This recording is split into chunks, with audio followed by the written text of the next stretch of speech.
할렐루야, 반갑습니다. 오늘은 2019년 6월 26일 수요일입니다. 예레미야서 21장 1절에서 7절까지 말씀이 주어졌습니다. 오늘의 말씀은 7절밖에 되지 않습니다. 1, 2절에 보면 여호와께로부터 예레미야에게 말씀이 임하시니라. 시드기야 왕이 말기야의 아들 바스훌과 제사장 마하세야의 아들 스바냐를 예레미야에게 보내니라. 그러니까 오늘 바스훌과 또 스바냐를 예레미야에게 시드기야 왕이 특사로 보내는 그러한 내용이죠. 바벨론의 느부갓네살 왕이 우리를 치니 청컨대 너는 우리를 위하여 여호와께 간구하라.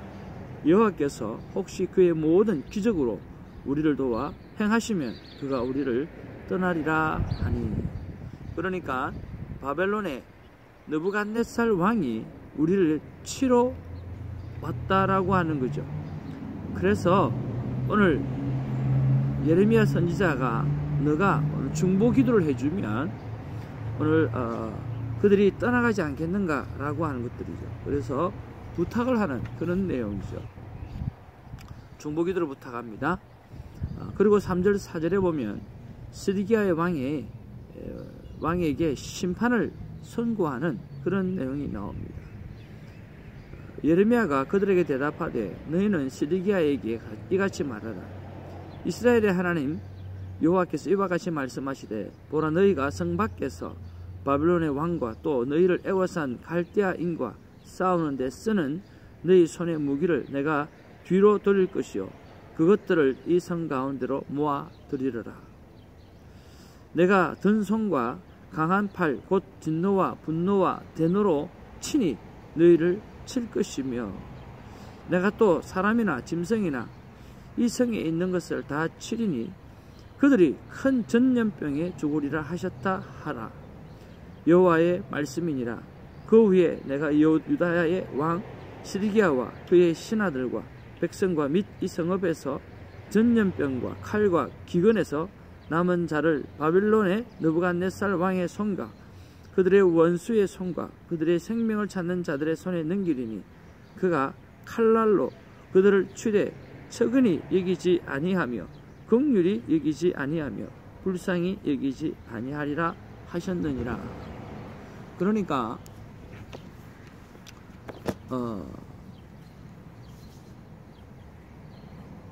중보기도를 부탁하지만 예레미야는 하나님께서 말씀하신 그대로 오늘 말씀하고 있죠. 너희들은 전염병에 의해서 죽게 되어질 것이고 그들의 칼날에 의해서 죽게 되어질 것이다 라고 이야기를 하는 거죠. 중보기도는 참 귀하고 소중한 것입니다. 그렇지 않습니까? 또 이와 비슷한 이야기가 열왕기에 또 기록되어져 있습니다. 누굽니까? 바로 히스기야 왕이죠. 히스기야 왕 시대는요, 아수르의 사네립 왕이 수많은 군대를 이끌고 오늘 북이스라엘을 치려고 내려왔습니다. 그런데 히스기야 왕은 하나님 앞에 이사야에게 기도를 부탁하죠. 그리고 이사야가 중보 기도를 합니다. 어떻게 됐죠? 사네립 왕이 그 수많은 군대를 끌고 왔지만 하나님께서 이사야의 중보 기도를 들으시고 하룻밤 사이에 그 수많은 군대가 다 죽게 되어져서 사네립 왕이 돌아가게 되어집니다. 돌아가서 얼마간의 시간이 지나고 난 다음에 성전에서 자기 자식에 의해서 오늘 죽음을 맞게 되어지는 그러한 내용이 또 성경에 기록되어져 있죠. 똑같은 내용이 같은 그런 내용이죠. 오늘 시드기야 왕은 예레미야에게 바벨론의 느부갓네살 왕이 침공을 하려고 하니까 네가 기도해달라고 하는 중보기도를 부탁을 했고 오늘 히스기야 왕은 이사야 선지자에게 오늘 아수르의 군대가 쳐들어오니까 네가 좀 중보 기도를 해서 이 문제를 해결해달라고 이야기했어요. 그런데 같은 중보 기도를 부탁했지만 결과는 판이하게 다르죠. 도대체 그 결과가 다른 이유가 뭘까요? 두 가지입니다. 첫 번째는요,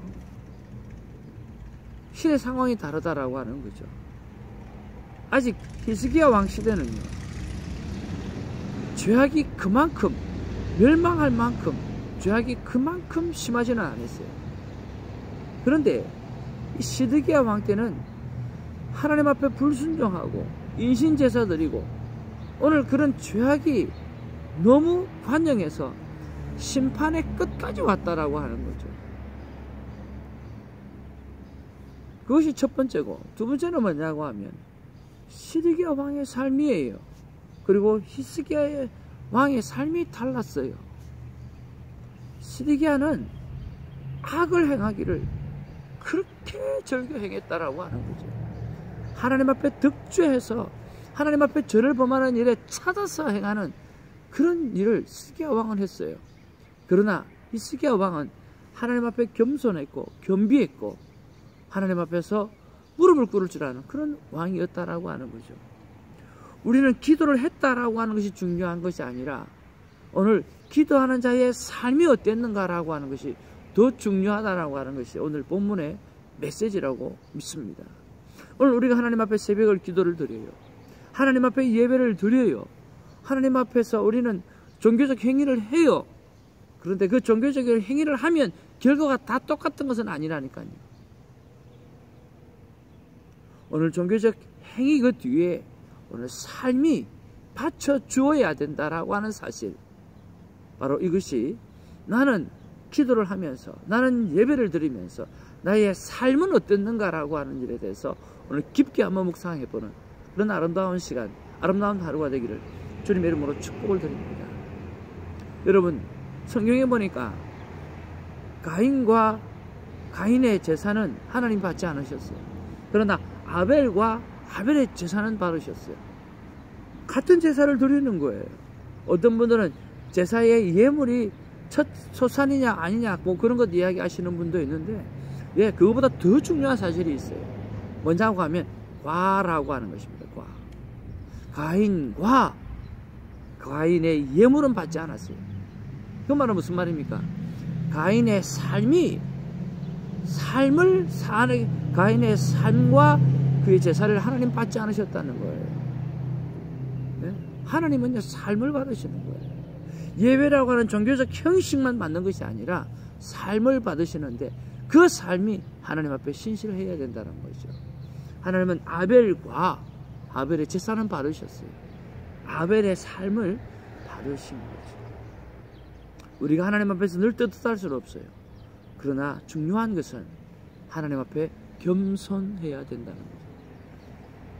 하나님 앞에 회개의 자세로 들어가야 된다라고 하는 거죠.